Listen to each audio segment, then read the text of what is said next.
In a remote cluster of islands off the coast of Australia, great white sharks are gathering. Off the left, 10 o'clock. Hungry males, supergiants, massive pregnant females. Coming in on the left. He's about 2 meters away.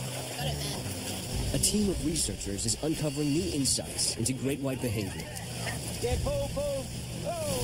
This one's a brand new female that turned up last trip. She was all over our cage. They're led by one shark expert 3.7 meters. that barely survived a brutal shark attack. They eat things as big as us every day. Why shouldn't they come and bite us? They're proving that these lone hunters may be banding together into killer families known as shark clans.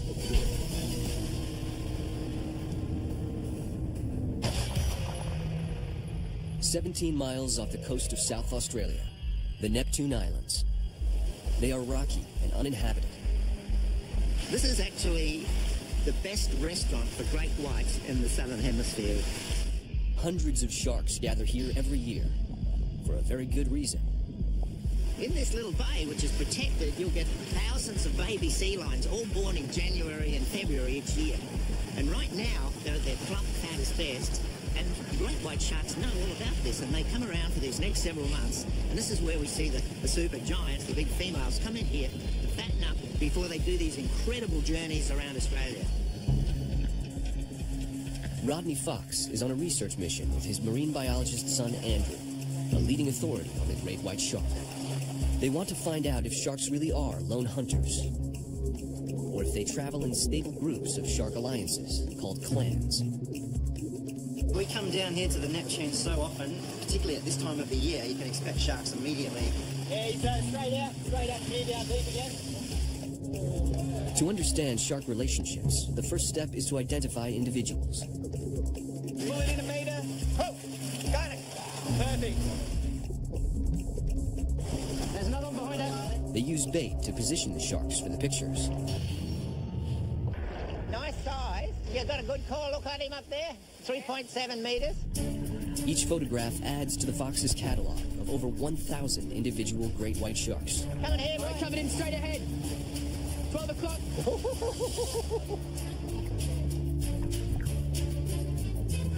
Frank's going to use this big heavy bait to bring the sharks in close.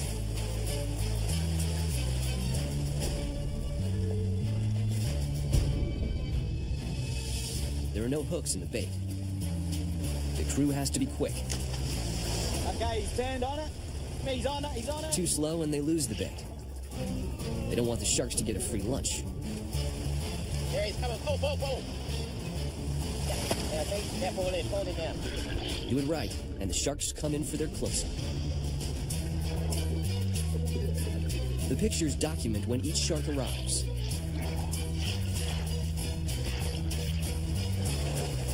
Did you get him? I did. Hopefully that'll be clear enough to see what shark that is. Some are really bumbling around quiet and slow. Some are fast and furious. Some are very shy and stay well back. But they're just like humans, all different shapes, sizes and personalities. But whatever their personality, Rodney knows firsthand they can be terrifying. His first encounter with a great white was so horrific, it was the subject of one of the first shark movies ever made. South Australia, a spearfishing competition.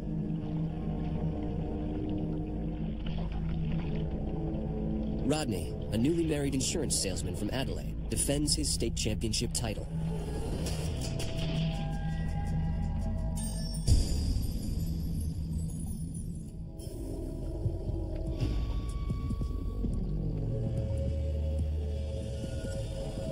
Engrossed in his hunt, he doesn't see the great white shark hunting him.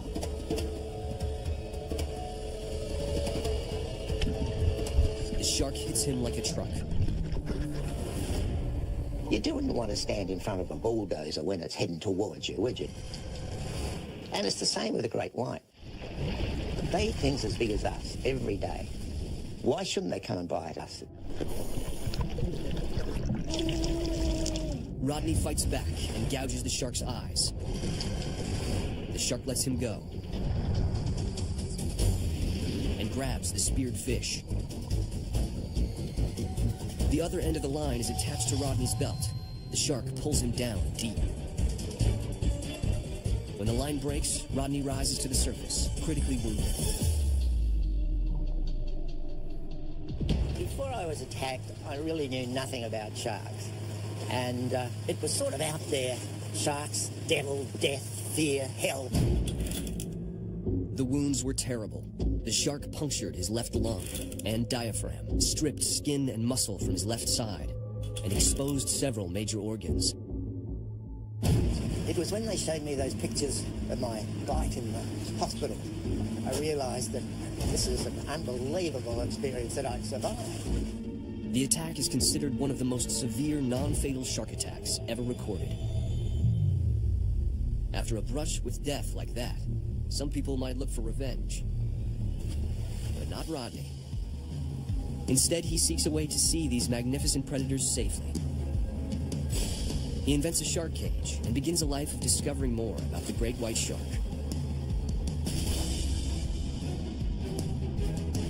Sharks aren't very high on people's list of love affairs. Sometimes I wish I was bitten by a koala. It would have been a much easier life. Save the koalas. Everybody loves koalas. The sharks have been a difficult, difficult job. Today, Rodney devotes his life to studying the animal that nearly killed him. Coming here, right here. Nice bronzy colour, this one. After 10 years of research, he believes they've uncovered a pattern. They see specific sharks arriving at the same time each year, with the same sharks they came with the year before. Resident scientist Dr. Rachel Robbins calls these shark associations clans. Oh, on the bait, on the bait. We're gathering an awful lot of data on the sharks while they're here, what they're doing here, how long they're here, the behaviour they have here. But it seems that the more questions we answer, the more questions stem off from those answers. Well, I wonder if They want to find out how the sharks interact with each other. The other one's behind him. Oh! Now this one's got a big fresh wound on the side of its head. It's had a big bite to the head. Possibly. This young female may have had a run-in with a much bigger shark. All right, fast. They can't positively ID her as a shark they've seen before, so they need to take a closer look. Oh, yeah. On the bait. Oh, beautiful. Marks and scars sometimes change. But with good, clear shots, Rachel might find a match in their photo archive.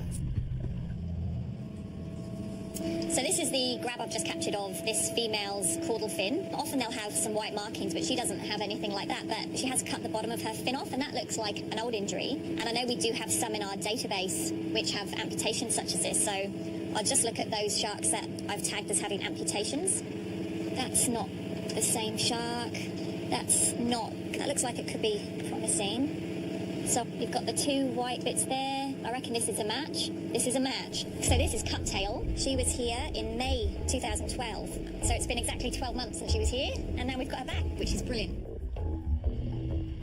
Cuttail is an immature female. She won't start to breed until she's at least 15 years old. Oh, she's been in the wars, poor girl. You can see these other teeth marks over the top of her body, and these go all the way around under her chin. You can see that she's been bitten pretty much all the way around the front of her head. The wound may be from a battle over hierarchy. The bigger the shark, the more dominant it is. If a smaller shark forgets its place, punishment can be brutal, even deadly. And she has been extremely lucky to get away with her eye intact there. But it'll be really interesting if she hangs around for a couple of weeks, that we can document this healing process that occurs, because they have an amazing ability to heal from some of the most horrendous injuries, and they still survive and thrive. Yeah, do you know, we see a lot of scrapes and bites and unknown markings on great white sharks. I know it's irresistible to imagine what could have caused those. We don't know all of the answers to all of those markings yet, and that's a real mystery to uncover what they are. They don't know yet if Cuttail is part of a clan. Coming up, the team gets a visit from a supergiant great white, That is our girl, that's Cowgirl. and shark clans arrive at the Neptunes.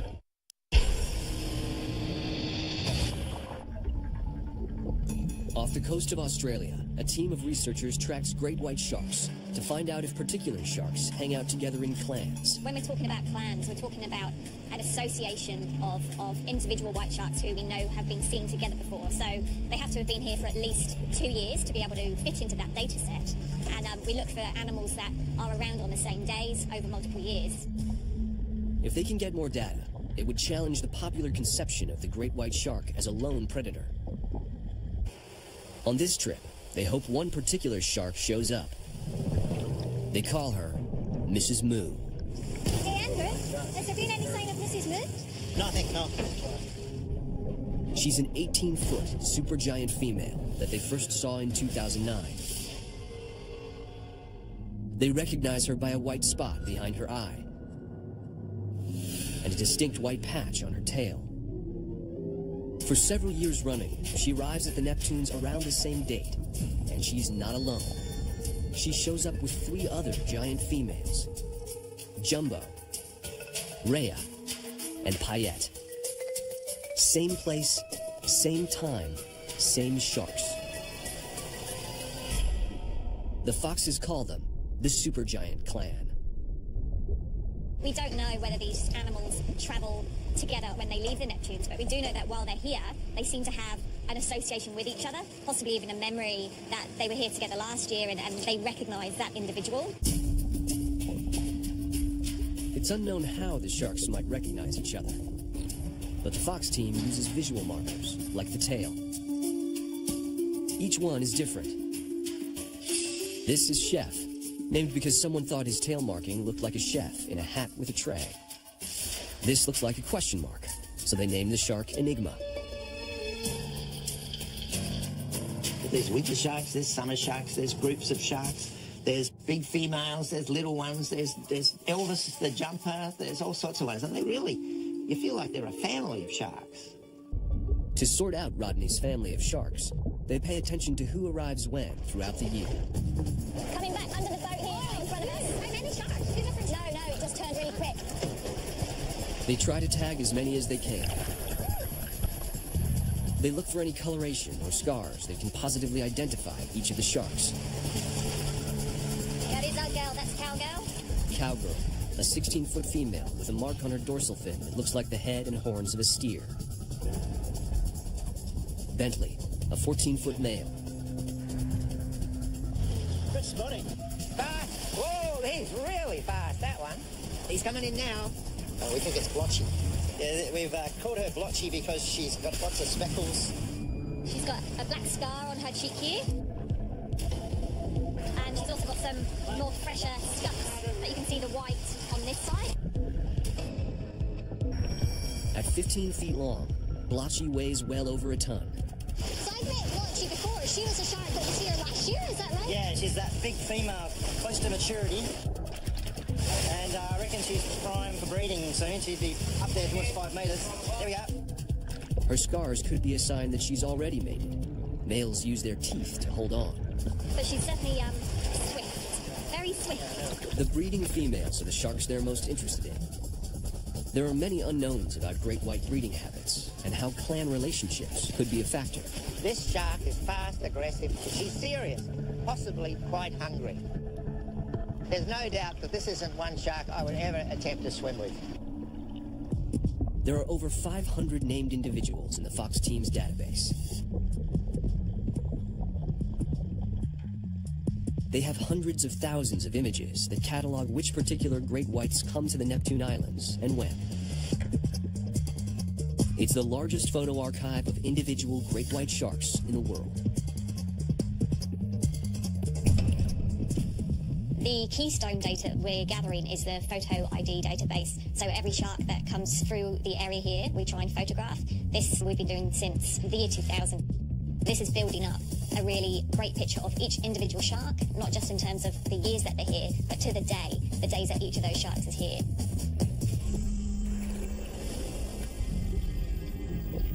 Each shark has their own approximate day of the year to show up at the Neptunes.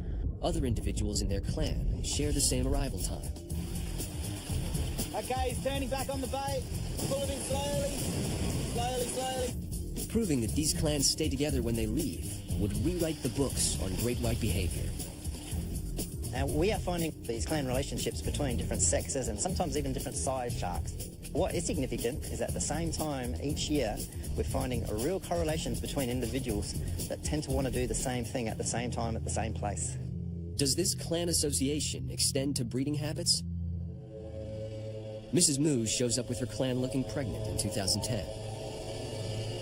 Gestation is 18 months. 2012, the clan doesn't show up at all. Maybe they went somewhere else to have their pups. The team is hoping they show up this year so they can tag them. They don't have any tags in mature females, and it could lead them to the first glimpse of great white's mating. We're looking at such a tiny little snapshot of their life. What happens when they leave here? Where do they go? Do they hang out at other areas for long periods of time the way they do here? Rachel believes the 4 females in the supergiant clan may be on the same 4-year cycle of breeding and visiting the Neptune Islands. In that case, they would skip every 4th year to deliver pups. The clan didn't show up last year. Were they together at an unknown shark nursery? Okay, he's coming straight out at about 4 meters away. 3, 2, 1. Rachel needs Mrs. Moo and the rest of the supergiant clan to return and lead them to a shark mating ground.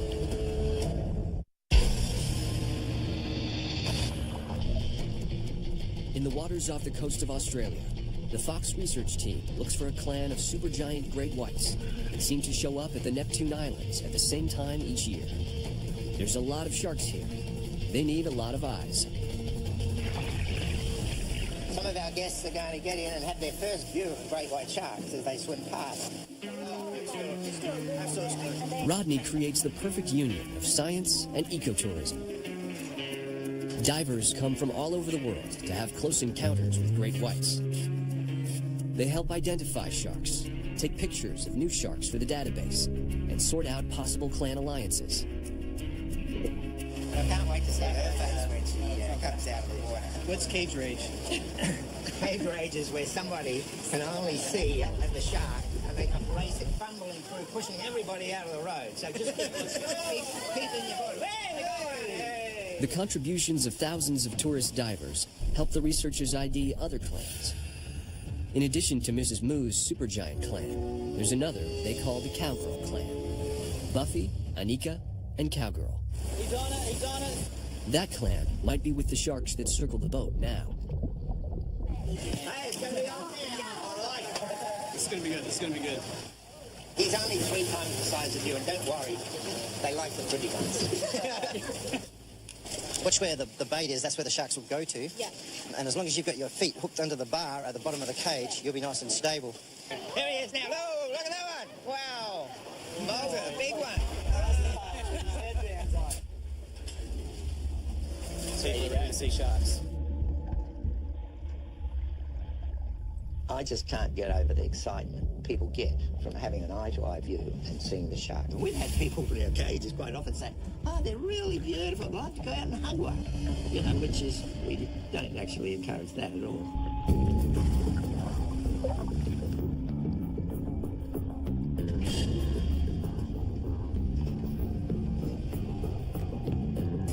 Rodney hopes the divers become not only research assistants, but shark ambassadors, and contribute to a new appreciation for a vulnerable species.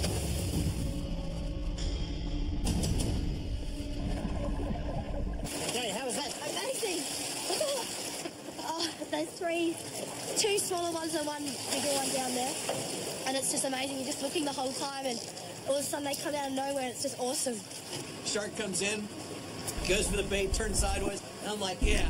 That tail came banging in the side, and that caught me right on the edge of the arm. Once they hit the cage, they're all back here. For these novice researchers, Dive 1 is about teeth and adrenaline. But by Dive 2, they need to pay attention to details. Okay, guys, so you've been in the cage once. You've got to get over that novelty factor of seeing a shark. Now you've actually really got to look at them and see them as individuals. So I need you to have a look for different markings. So Cowgirl's got a really beautiful white mark both sides of her dorsal fin. And Bentley's got a nice bent over fin. Now we want to look as well for some of the other clan members. So we want to look for Buffy. Buffy's got an old tag. She's a really big female. And also, of course, look for the sex. So how you tell male from female is just behind the ventral fins. The male will have 2 long projections, which are called claspers, and the females have nothing. They just have the fins. So have a really good look out for all these little markings so that we can tell all the individuals apart. He's coming in on the left. He's about 2 metres away. Yep, turning. You want to hurry it up, but Bentley's waiting for you right now.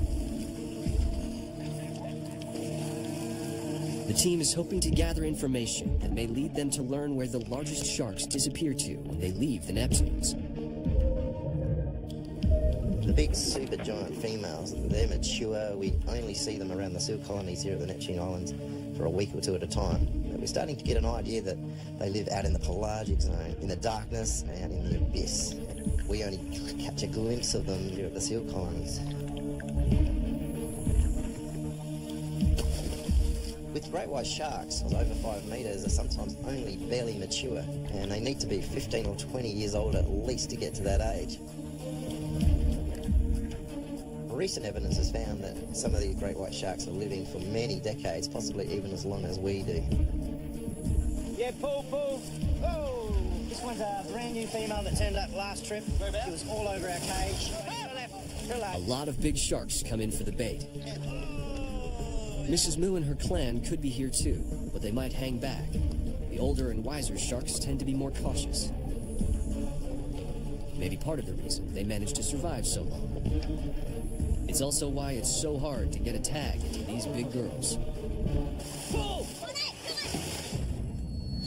Do you reckon you got any good profile ID shots? We saw the 3 that you were talking about. Right.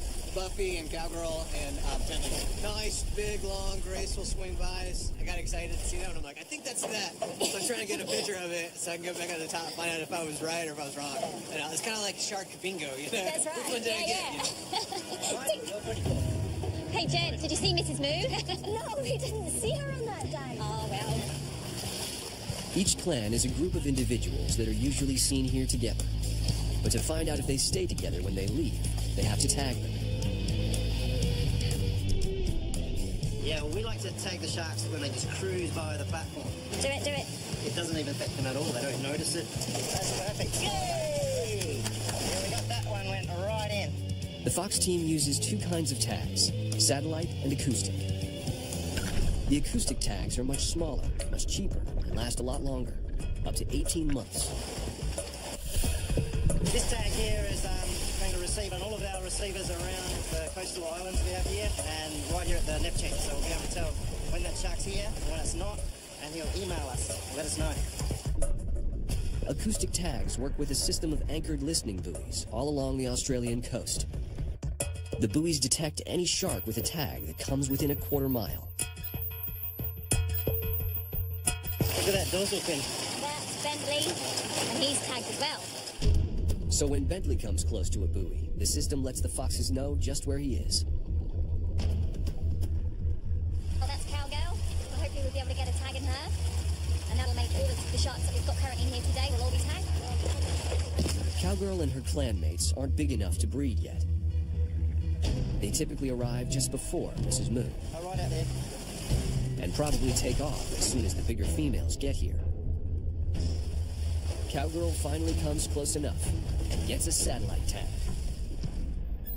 Fox satellite tags show just how far some sharks migrate from the Neptunes. They have location data from over 100 great whites, including these 2 immature females. They swim thousands of miles west, then north along the coast of Western Australia. A male shark went the other way, southeast to the coast of Tasmania. This is the kind of data they want from Mrs. Moo. If they tag her, the payoff would be tremendous. She could lead them to her clan's mating ground. The Fox research team is on the lookout for a supergiant great white shark, a breeding female they call Mrs. Moo. Year after year, she arrives at the Neptune Islands with her clan of 3 other giant breeding females, all 18-footers. Is it just a coincidence, or do they travel together? Could they be said to know each other? If they show up again this year, the the Fox team hopes to tag Mrs. Moo and find out where she goes. There's another one behind us. A new shark shows up, bigger than the rest. It looks like Mrs. Moo. That's a female. That looks like a pretty big shark. Yeah, well, right now we've got, it looks like a big female shark just out the back, not coming close. We're trying to lure her in a bit closer.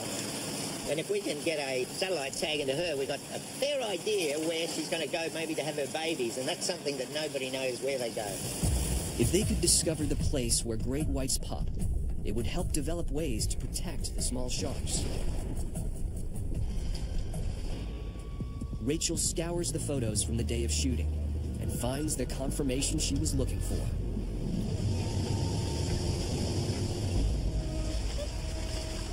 Do you know who the big girl is in the presence of greatness? Do you know who it is? Mrs. Moo. Mrs. Moo? Mrs. Moo. Oh, Mrs. Moo. Know it. She ticks all the boxes. Oh, everyone. She's in the clan.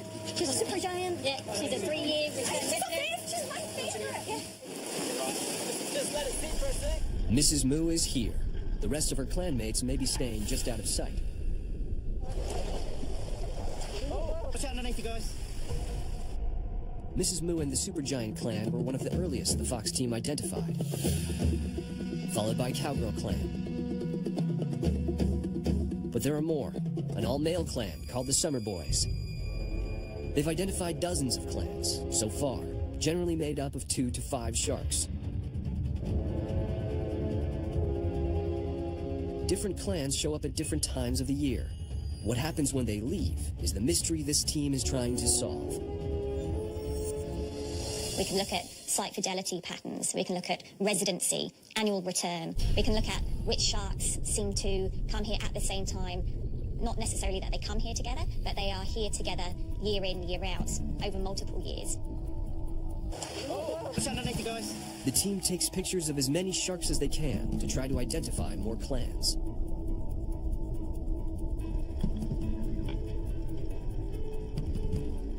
So at the moment, we've got both Cowgirl and Buffy, who are fitting into the same clan. They are here now together. They were here last year together.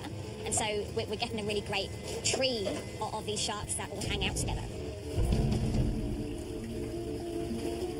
Great whites are active around the clock. When the sun goes down, they go into hunting mode. The research team wants to find out how this affects their interaction.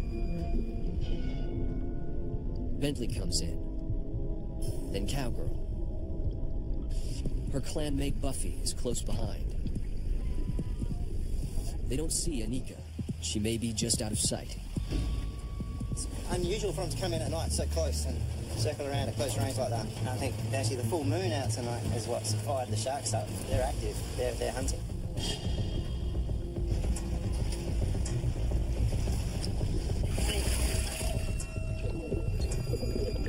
They circle the cage, but something's not right. Oh, the fin just turned. I knew there was a bigger shark around because Cowgirl kept down to the ocean floor. The bigger shark may be a supergiant. It could be Mrs. Moo, out in the dark, spooking the cowgirls. They don't like it at the surface when there's a bigger one below them. In those dark conditions, they can't see it coming to the last minute. With luck, in the morning, they'll catch Mrs. Moo at the boat and tag her. The Fox research team has tagged over 100 sharks that come to the Neptune Islands. But so far, they haven't been able to put one in a breeding female. That's the goal for this trip. They'd also like to know how stable the clan relationships are. Do they travel together all year or only meet up in the Neptunes? No one knows for sure. Only more tagging can tell them. Bentley, Cowgirl, and Buffy all showed up on schedule. They see Mrs. Moo, but they need to get her close enough to the boat to tag her. And time is running out.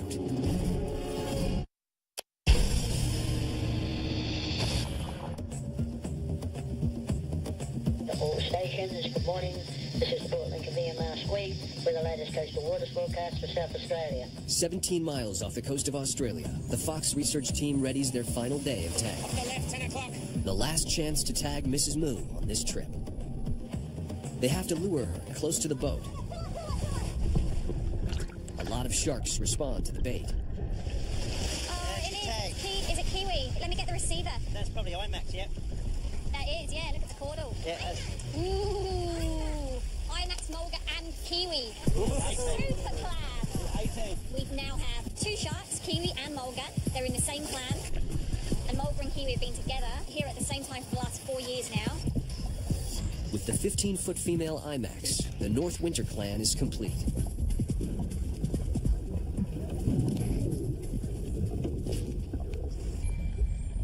There are as many as a dozen great whites around the boat.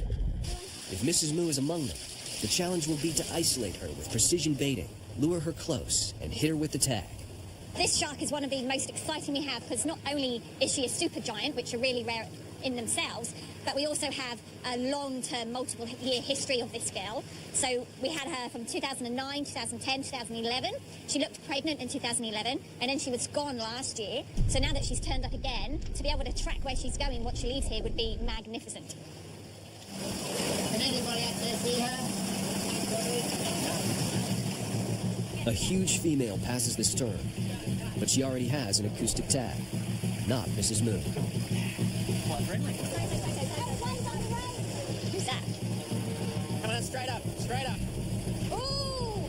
Then an even bigger shark. Satellite tag, satellite tag, satellite tag. Don't lose your mate. She's the big girl. Mrs. Moo. Mrs. Moo is almost 18 feet long, a rare, supergiant breeding female. One of only 8 that come to the Neptune Islands. A true queen of the great whites. Do it, do it.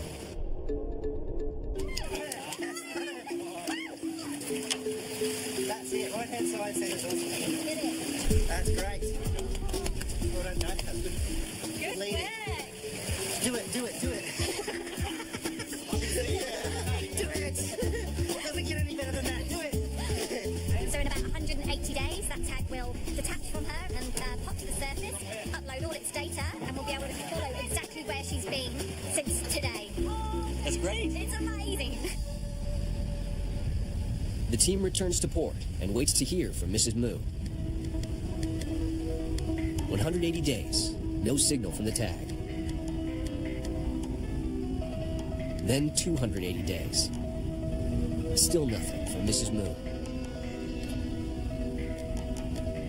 2014, 1 year after she was tagged, Andrew returns to the Neptune Islands and sees Mrs. Moo with her clanmate, Jumbo. As soon as we got down there, I saw a big shark coming up off the bottom. Straight away I saw the white patches behind her eye. I knew it was Mrs. Moo. I looked straight down on her back, next to her dorsal fin. I just couldn't believe the satellite tag is still attached to her on her back. If we get another satellite tag into her as well and get this one off, I reckon the next one will show where she has her pups. Mrs. Moo stays around for several days, but only comes close to the stern once. Andrew tries to remove her tag. Got it, man.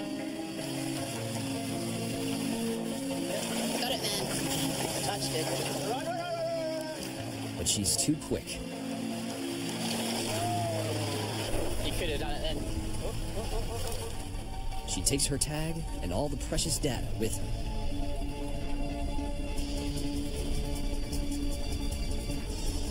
The Foxes may get another chance next year to find out her great white shark's secrets. 12 years ago, no one knew anything about shark clans. Today, the Fox team has identified dozens of distinct clans, and there may be more. The questions are intriguing. Why do the clans exist? Do all great whites travel in a clan? How long do these alliances last? No one knows, yet. But the Foxes and the clans will be back next year.